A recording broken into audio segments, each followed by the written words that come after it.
But alright, y'all, welcome back to the Snake Eyes Need the Dollar channel. Obviously, this is your boy Snake Eye. Before we get started with today's video, as always, need y'all do a few things for me. Like, comment, subscribe, fire, kick y'all ass. No, I already know how I do already. Follow me on both of my social medias. My Twitter's going to be SnakeEyes_dollar, the dollar as in Dame Dollar. And for my Instagram, it's going to be all lowercase SnakeEyes_W dollar. Okay? Now, last week I said I was going to put out the post-draft video. I filmed it on my phone. It was terrible quality. I wasn't going to do y'all dirty. Like, I know technically speaking I'm late on the content, but I'd rather give y'all quality than give y'all garbage, alright? I'm going to try not to make this video too long because all this talking about who we drafted, a little bit of post-draft stuff. So I'll try to make it definitely half the length of my normal 40-minute videos I'll be pretty much putting out. So, I'm going to be reading a little bit of the stuff, the trades, because I don't remember them by heart. And then some of the names are just like, it's not really... I'm not going to take time out of my day to go try to remember names of guys who may be on a team, maybe not on a team. It's just kind of redundant. So if y'all see me reading some of the trades, don't worry. It's not like I'm like a noob but don't know anything. It's just like, you know, some of the names I didn't care to remember. I got too much going on in my life, okay? So, the first thing I'd like to talk about is that Jonathan Gannon was tampering during the Super Bowl. Around the Super Bowl time, I should say, right? He was tampering with the Arizona Cardinals. So as a result, we had to give up a third-round pick or like a fifth-round or somewhat in a trade. So we ended up getting an extra third-round pick as a result of Gannon's dumbass. They didn't even make it. I'm just happy he's gone. You know what I'm saying? It's like, yeah, I was hard on him. Yeah, like all of us, we were kind of like bipolar when it came to, you know, assessing Jonathan Gannon. Like, okay, one minute he's doing, he's supposed to do it, the next minute he's going back to the same bullshit he's been doing, which is basically just making really stupid decisions and making no adjustments as defensive coordinator. I don't want to make the video about him, but, you know, he didn't want to talk to the media, but shit, I mean, he gave us something back. He gave us, so we got the third-round pick number 66, and I'll tell you later on who we drafted with that 66 pick. We ended up getting that back in compensation for Jonathan Gannon, you know, trying to do way too much. Anyway, moving on from that. Alright, so before we get to the Eagles the 10th pick for the Eagles, Atlanta decided to draft Bijan Robinson.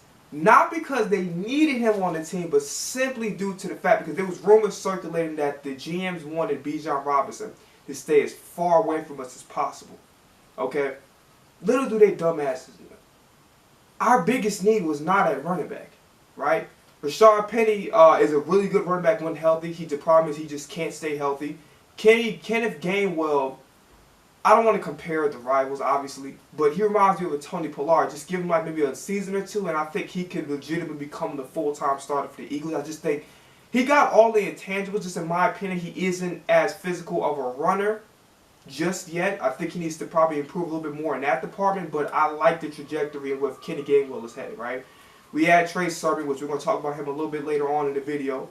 And then we also re-signed Boston Scott, who actually is a pretty serviceable third-down running back, right? So our running back room, it's not in dire need. Our biggest need was defensive tackle. So Atlanta literally making sure the Eagles don't get Bijan Robinson. Had so many other options on the table. They could have got a defense. Some people saying they could have got Jalen Carter. I don't know if maybe I guess another defensive tackle wouldn't help, but I think they could have added somebody. They could have traded back and added somebody to help out Terrell, be another cornerback with Terrell for the secondary. Even though the secondary improved with them signing Jesse Bates, but it would help to have another corner. They could have got somebody out the linebacker room. Maybe somebody on the edge. Maybe they could have traded up to get Will Anderson. They decided to get Bijan Robinson just so we wouldn't have him. Not knowing that we actually needed a defensive tackle way more than we needed a running back. So Atlanta fucked up their team just so we wouldn't have potentially the most juiced up offense in NFL history. Right? Pause. That didn't sound right. But moving on from that. So we moved up as a result of it because I believe, based on how the draft was, either going to be Bijan was going to be on our team or it was either going to be Jalen Carter, right? So you traded with the Bears from number 10 to number 9. And then I'm going to get to read the particulars. So we moved it from number 10 to number 9, and we gave the Bears a 2024 4th round pick with the Bears, and we selected Jalen Carter. So a lot of people, there's some mixed opinions about. Number one, realistically speaking, that 10th pick should either have been Bijan, which again would have been a luxury pick because we really needed help in an interior. We can't just leave Jordan Davis by himself. And no disrespect to Kentavious Street or everybody else on that roster, they're not quite good enough to start. Or Milton Williams. Milton Williams is decent, but they're not quite good enough to start alongside Jordan Davis and really be a presence up front. So really, Jalen Carter was the perfect ideal pick. Now, obviously, with the off-the-field issues, he did make a bad decision. I don't think I'm gonna hold. You can't really hold, like, everybody makes bad decisions. That's just who we are as human beings, right? So he has a great support system around him. We got Brandon Graham. He can learn from just leaders. And then Fletcher Cox is back in the building. And then also we're one of the best organizations when it comes to having our stuff together. So we really do a good job of having a great positive environment full of leaders and full of guys that just stay disciplined and stay focused, and guys that can be that set an example and are role models. And I think that can help. And then also he's playing with his former teammate Jordan Davis, who he was really close with. Pause. You understand where I'm coming from? So I don't think it's necessarily going to be a bad thing. Now again, Jalen Carter's his own man. It doesn't matter how many role models you get or how many people talk to you. If you decide you want to go the wrong way, you're going to go the wrong way. But I think there's too much positive influences, and there's too much. It's too much organization. Like we're really, there are a lot of organizations, commanders, that are really just all over the place. But I feel like that they are complete dumpster fires. By the way, I don't feel like we're one of them. Like we really run a tight ship, so to speak. Okay, so I think it was fine. And then shout out to Howie for staying up to that reporter, man. Like at the end of the day, listen, he made a bad decision, but you don't make the man uncomfortable. He just got drafted. This shit should be a moment of celebration. He tried to tarnish it. So shout out to Howie Roseman for standing up for the guy that he drafted and not taking no nonsense from that dumbass reporter who wanted to sit up there and try to start trouble. Let the man celebrate. Obviously, he made a bad decision, but that's not the time nor the place to be reflected on. That's the time for him to be celebrated. He just got picked. He just got picked to be on the NFL team, right? So let's just focus on that. You know what I'm saying? And then leave the bullshit for later on. But at the most important thing is he got drafted. Congratulations, congratulate the young man. If you don't have anything nice or positive to say, if you're trying to start trouble, and then he said some dumb shit, talk about some, oh yeah, well, it doesn't appear like he's been reflected. Why in the hell would anybody be sitting up there being down on himself? Number one, he was crying. Okay, so right then and there, I know people can fake cry, but I'm not accusing Jalen Carter of that, obviously. But he definitely, that was like a stress relieving cry because he'd been through a lot. You know what I'm saying? A lot of people be putting, okay, he had a bad pro day. He chose to opt out of the a lot of players who feel like they're guaranteed to get drafted opt out of the combine because they feel like that they've done enough when they were playing, so they don't really have to like show out too much because they already pretty much guaranteed to be in the top 10 anyway. And arguably, Jalen Carter was supposed to be the best player in the draft. And the only reason why he even fell to us was because of the fact of the off the field allegations with the street racing, right? And then a bad pro day. I mean, the man literally was about to lose his freedom. So he went to jail, got arrested. Why in the hell would you expect anybody to be in shape going through that amount of turmoil in their life? It's not even a fair thing to assess. Do you understand where I'm coming from? And then on top of that, he had to get ready for the draft. So you don't know how much stress this young dude was going through throughout that little month or so, the whole month of April. He just like I'm sorry, like I don't want to get too crazy on what I'm about to say, but that's just foul. Like it's just crazy how disgusting some members of the media can really be. Instead of celebrating this young man, they trying to tear him down. And to me, that was just a jackass. But moving on from that, congratulations to Jalen Carter. I was very happy with that pick.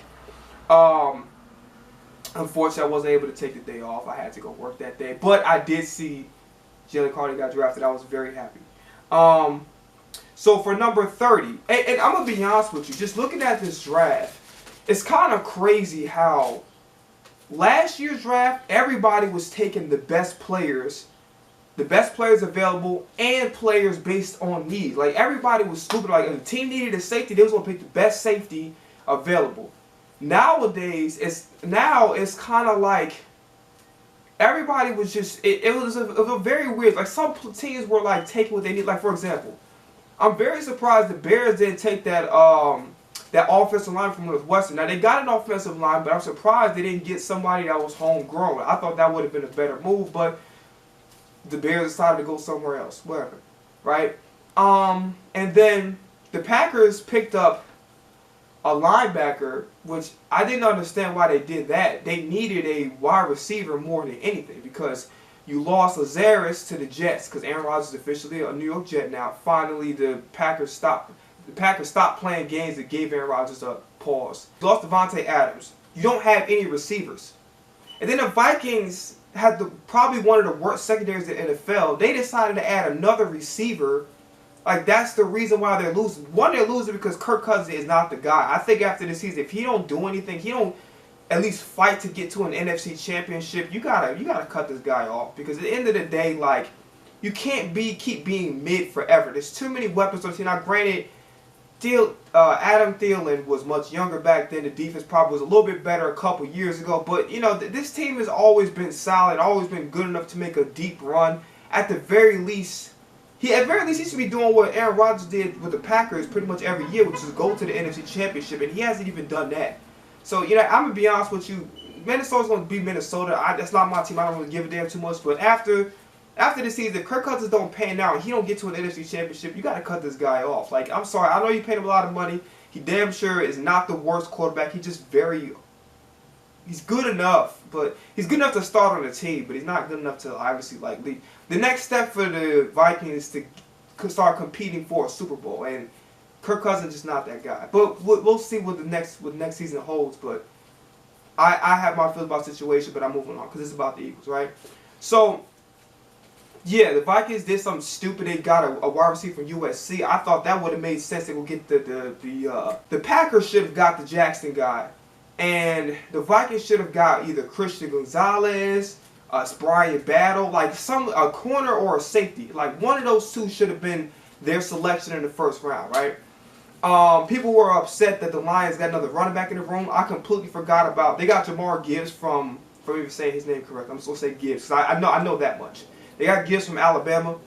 I completely forgot that they acquired David Montgomery from the Bears. I completely forgot about that because I was like, well, that's not a bad pickup. I mean, they lost Jamal Williams, but I forgot that they added David Montgomery to the roster. So, in a way that didn't quite make sense, but it would have made sense. I'm going to tell you something. I'm going to tell you guys later on in this video. All right. So there's a lot of teams that were just leaving a lot of great guys. By the way, shout out to Seattle. Seattle did a really good job. They got Witherspoon from Illinois, who I think was the best corner in the draft. Don't quote me on that. And they also got the dude Jackson from Ohio State. So they got another receiver to help out Geno Smith. Bryce Young, I think, went #1 overall to the Panthers. Stroud, I believe. Stroud and Will Anderson are officially Houston, Texas. So we'll see. Because Texas, they got a lot of. I don't think there's no amount of draft picks they can have. Because they had a lot of draft capital this year. There's no amount of draft capital, you could have to really make a complete rebuild. Like, pretty much everywhere you turn around, with the exception of the running back position, because I think this guy that they have, this guy Pierce, he's going to be the future for the team. But outside of the running back position, you have a weakness in pretty much every single area of your team. So they're going to have a long way to go to be contending for anything. They better be lucky if they even sneak into a wild card. But yeah, moving on from the Texans. So I was getting excited as the round started coming because it took like about the mid-20s for somebody to pick up Myles Murphy. Then Nolan Smith was on the board. Some of the draft boards had us getting Nolan Smith at #9. So happy that Howie decided to go with Jalen Carter. That was the correct pick. If it wasn't Bijan, like I said, Bijan was really a luxury pick. It had to be Jalen Carter. So we went with number 30. We went Nolan Smith at number 30. And it was just crazy because a lot of these teams that could have used a Myles Murphy, could have used a Nolan Smith, they was just letting them go. And I'm looking at the Saints, a couple teams before us. I'm not sure if Dallas was before us at number 30. They might have been because we were the last pick of the first round. No, the Chiefs were the last. I think the second to last pick in the first round.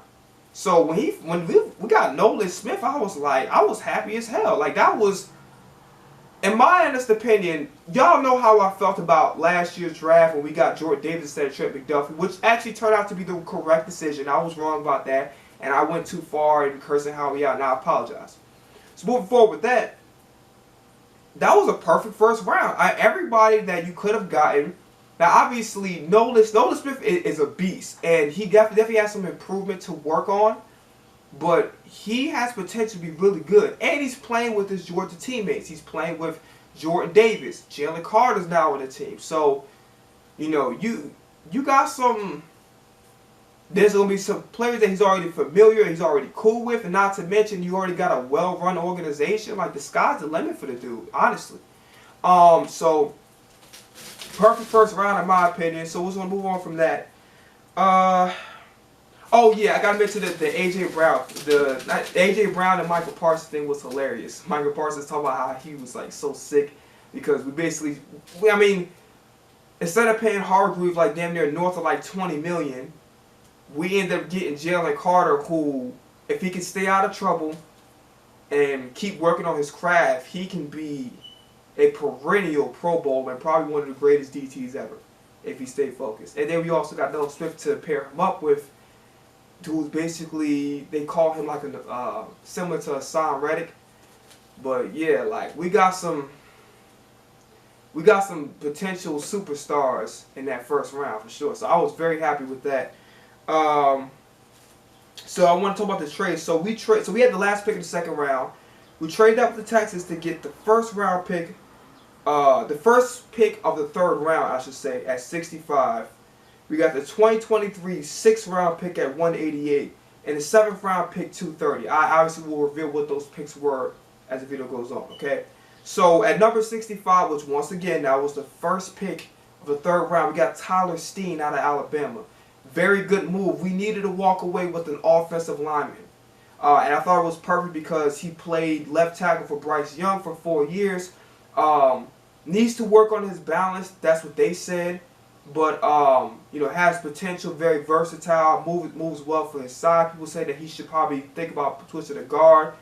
And also, shout out to Tyler Steen because in the rookie minicamp, I've been hearing some really good things about him. So, there's a possibility, that they might not be 100% confident in Cam Jurgens, and or they just want Cam Jurgens to exclusively play center with Jason Kelce retired. That could be the other option too. Because I've seen flashes of Cam Jurgens. He's actually decent. You know what I'm saying? Like just like N'Kobe Dean, they got flashes of like these guys when they fully develop and get some more reps, they're gonna be really good players, right? So yeah, I was happy with the pick. Like I said before, we needed to walk with an offensive lineman. He came from Alabama. He was the left tackle, and he played for 4 years, so he has plenty of experience. You know what I'm saying? So he played against high level competition. So at the end of the day, you can't go wrong with that pick. So number 66, the next pick that we had, we got Sidney Brown from Illinois at safety. I was a little bit upset because I was like, yo, Kelly Ringo would have made sense. I understand the Tyler Steen pick. I got you. We need an offensive lineman, especially because Samalo left. But this pick right here, I was like, okay, well, we just kind of got a safety. We got two. So we got Justin Evans, who, if he can stay, you know, if he doesn't have to be injury prone, I'm not making no damn sense. So as long as he stay away from injuries, he should be okay. And we got Terrell Edmonds, who is a solid starter. So I didn't understand why we got Sidney Brown. It didn't make sense, especially when Kelly Ringo would have been, in my opinion, the choice that we should have gotten at that. That was like, but, you know, I'll tell you about that later. So Sidney Brown's like 5'8", really good in coverage, had 6 interceptions last year. And also, he's a really hard hitter, but his biggest thing, obviously, he fell down to the later round because he's a little small. And he also, because he's overly aggressive and wants to make the big hits, he tends to miss a lot of tackles, which can be cleaned up with just, you know, being taught how to be disciplined and being taught the proper techniques, things of that nature. But Sidney Brown got an opportunity to be a really good player. A starter, I think he's a little bit too small for that. But I think he could be a really good player in this league. You know what I'm saying? So the Eagles traded their 2024 fourth round pick, which is next year's, with the Texans. So we traded with the Texans again. I cannot talk. Lord have mercy. To get 4th round pick at 105, and we got in Kelly Ringo. So I don't know why everybody was passing about Kelly Ringo. I mean, there was some reports. Same thing with N'Kobe. This literally is parallel, mirroring the N'Kobe Dean situation. A guy that has a tremendous amount of upside, but you know, the little injuries, because I think he had a torn labrum, has concussions, and a couple other injuries I don't exactly remember. But the upside is there with Kelly Ringo, and that's what we should have got at 66. But luckily, you know, the injuries scared everybody off because, and he also missed some time as well. So injuries scared everybody off, and we happened to get him at the 4th round, which is insane. Literally just like the Kobe Dean pick, like how we should have got the Kobe Dean in the 2nd round. They ended up passing over a stud, and we ended up luckily he ended up falling around. He probably had no business being in the first place. Okay. So I'm gonna move on to the next transaction. Again, I'm reading this because I've been busy this week doing a bunch of stuff, so I'm not gonna remember all this crap. Okay. So the Eagles traded a 2025 4th round pick and a 2023 7th round pick at 219 for DeAndre Swift from the Detroit Lions. And not only did we get DeAndre Swift, we ended up getting an extra 7th round pick at 249 for this year. In my opinion, I was mad. Because I'm like, you're just pushing Kenny G. You're adding another running back, which you really don't need. And then you're kind of pushing Kenny G down the depth chart, so he'll never get a chance to play. Because I don't know if they're going to put him as a starter over Rashard Penny. So yes, DeAndre Swift is really good. Has some injury problems. Deuce Staley and the staff, they wanted him to try to play through those injuries, and he wouldn't. He didn't miss a whole lot of time last year, but he is very injury prone. But when he's healthy, he's a really, really damn good running back, and he's awfully young. And there's also rumors that he could possibly be staying with us at least for another season or two after this. And really quickly, just throwing this out because I don't know if this is real. I don't know if this is not, right? So he put DeAndre Swift chose number 0, and then there was a tweet that came out allegedly from him that said, "I wore the number 0 because that's how many NFC championships that the Cowboys have won in my lifetime." And then basically, sorry, I guess I'll spit. Basically, Michael Parsons was like, "Damn, you just got on the block." So allegedly, it was a fake tweet, but if it was a real one, I found that pretty funny. You know what I'm saying? I know I'm not sounding like ugh. Just bear with me. My health is like ugh today, but I'm doing the best I can. But like honestly, in the beginning, I was like, nah, I don't like this pick. I don't like this. This trade is stupid. But then I realized, I'm like, why not get somebody that can be a surefire starter? Because Rashard Penny's really good. He can start, but he's not a surefire starter because of all of those injuries. Why not get somebody that can definitively start? Yeah, he's injury prone, but he's a little less injury prone than Rashard Penny. Maybe a year or two younger, and he's from Georgia. But I don't think the Georgia thing really matters. I just think that, you know, getting somebody who's a much definitive, capable starter for your team actually makes sense. And we gave him up for pretty much nothing, right? And the cap hits for all those running backs is insane. I think it's under $3 million, so, something of that nature. So we're gonna go to the next transaction. So the Eagles traded 2 7th round picks, traded 230 and 248 to the Texans. Texans would just give it up all their damn ammo. And to be honest with you, the Texans, they need it. Like I said, they have holes in damn near every, outside of running back, they have holes in damn near every part of their team. Pause. But y'all know what I'm talking about. So they traded him to the Texans for the 2023 6th round pick to 191. We gave that pick to the Bucks for a 2024 5th round pick, which I believe that we gave up for Jonathan Gannon. For the 6th round pick at 188, we got Tanner McKee from Stanford. Guy who put up solid numbers for a system that wasn't that great. Just a big arm talent. Just really just there for depth. There's nothing that really stands out that's crazy about him. He's not very mobile, but he is a pretty big quarterback who got a strong arm. So they might make him choose between. They might kind of replace Ian Brooks with him. I saw Shawshank Redemption. Anyway, I saw a Joey Shakes video that said that it didn't make sense for them to get a big a big size quarterback, considering one that isn't as mobile. But you don't need to have every single quarterback that can run. And plus, who was really expecting a third quarterback to get any playing time during the regular season whatsoever? So to me, it didn't really make a difference to me. So I'm assuming it's going to be between a battle between him and Ian Brooks to be the third quarterback. It's nothing really that special to talk about. And then for 249, we got Moro Ojomo, defensive tackle from Texas. He's very athletic. Obviously, just got to work on the technique. But and I've been hearing some pretty good things about him as well, and Howie has a lot of high praise for him. So he got a lot of potential. Pretty good depth piece. Obviously not starting over Jalen Carter or Jordan Davis, but somebody who can really be a steal out the 7th round. Somebody who could really do some damage. So we'll see what happens with that, okay? So I want to go over the undrafted free agents. No, I didn't write down all of the tryout players because I don't care. Read off the names. Eli Ricks, a cornerback from Alabama. Got injury problems, was actually projected to be a 5th or 6th round pick. And when he started, he didn't allow no touchdowns. I don't believe like 30 snaps or something like that. I want to make sure I got that right. Yeah. So he played for LSU at the beginning, didn't get that much playing time, then transferred to Alabama. But Eli Ricks could be a very, very sneaky undrafted free agent pickup because, like I said, he didn't allow no touchdowns on like 30 snaps or whatever for last season. So Mekhi Garner, cornerback LSU. Nothing really much about him outside of the fact that he's a big corner. He got size, so it just basically for more secondary depth. Trevor Reed from offensive tackle. He's a really good pass blocker. The problem is really going to be his run blocking. That's in question. But the pass blocking, I think he allowed like only 3 snacks. I said 3 snacks. Stupid. Only allowed 3 sacks in last year. I forgot how many snaps it was, but whatever. Okay, so, but Trevor Reed has a lot of upside as a pass blocker.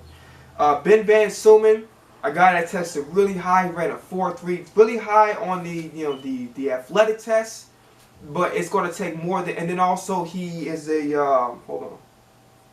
He's athletic like I said before. Oh my God, I can't talk. He's athletic like I said before. He's good against the run. His coverage is not very good. And then it's question about whether or not he can actually play the position at the league level. So we're going to see what happens with that, okay? Joseph Agata, big, fast, got a good catch radius. And also he's the highest paid undrafted free agent. We paid him $230,000. He came from Clemson. So he should be a decent depth piece. I'm not going to lie to you. I feel bad for 2 guys. I want to try to quickly mention this because this video is already long enough. I feel bad for Trey Sermon, and I really feel bad for Deon Cain. Those guys got potential to do a lot, but they just were never really given the opportunity to really shine. So I feel bad for those guys. Because Deon Cain, if y'all remember last preseason, he was a star of the show, and they never gave him an opportunity. They decided to releasing Greg Ward, bringing him back, releasing him. So they decided to put him over him, and I just was like, and also Trey Sermon in the rain in bad weather on 2 or 3 carries, was actually pretty good, and it never got another chance to get. And even Nick Sirianni actually was talking highly about him. But if you're talking highly about him, and you're putting like what 3-4 running backs ahead of him, how the hell is he gonna get any playing time? He's not. So I kind of feel bad for him because I think Trey Sermon could be a really good player when given a chance to, but we don't give him a chance. So basically, we wasted roster space essentially. So moving on from that, again I remember these names. Jordan Hasselwood, kid from Arkansas, played with Jalen Hurts at Oklahoma.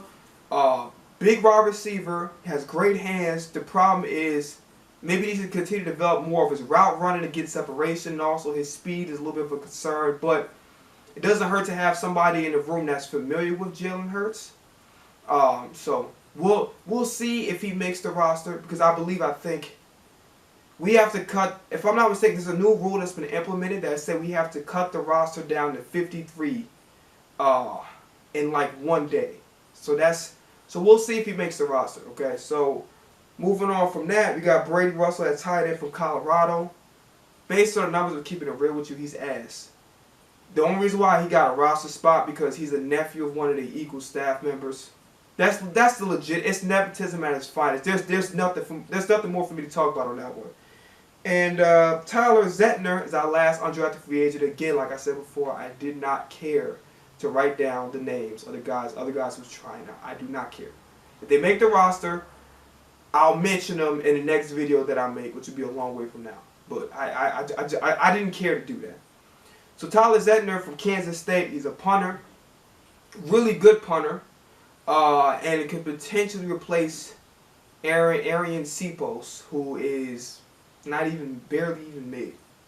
So we'll see how that happens. I'm hoping that he's good enough to replace Cepos, because we need somebody better than that, right? Curran didn't do that well. Like, I thought he was good, but he wasn't. Cepos was, he made some good decisions. Like, it was, I forgot what game it was. It might have been against it might have been a second meeting against the Commanders. He made a really good decision that could have costed us like a safety or whatever. But other than that, we need a new punter for sure. And hopefully Zettner is that guy. Hopefully. Alright. That's pretty much it for this video. Next video I'm going to have from the Eagles is going to be a long ass way from now. Probably towards preseason. So you're looking at maybe July or August the next time I make a video about the Eagles. Because there's really nothing to talk about. And also I want to kind of do other things as well. So, wrapping this up, few announcements to make. Play Until I Die. 2 o'clock remix is officially out on all platforms. Y'all make sure y'all stream that. Alright. Obviously my other songs is there well for y'all to stream. Made a couple videos out. One of them was about Chloe, another was about Fangio. So if y'all interested in, you know, about music and about having a educational music discussion, go check that out. It is out now. And that's pretty much it, y'all. I'm out. Y'all enjoy the rest of y'all day. Peace. Oh, can't forget. Brother got big dreams, don't have a big bank account. Can't even freaking talk at all today. It's crazy. Whatever. Make sure y'all hit that GoFundMe link down in the description and donate to the channel. Any contribution will be appreciated. Okay? I'm out of here. Peace. Bye. I ain't doing that. How you asking for a title when you're not a contender? Fuck, I need your sugar for when I'm enjoying my splendor. You a grown ass woman, get your thumb out your mouth. Shouldn't have let me inside, swallow my kiss for a mouth. Bitch, I'm a player. Fuck did you expect? All cause I stuck around, it was more than sex. My apologies, and had it in this way. And I feel, excuse me, I go about my day.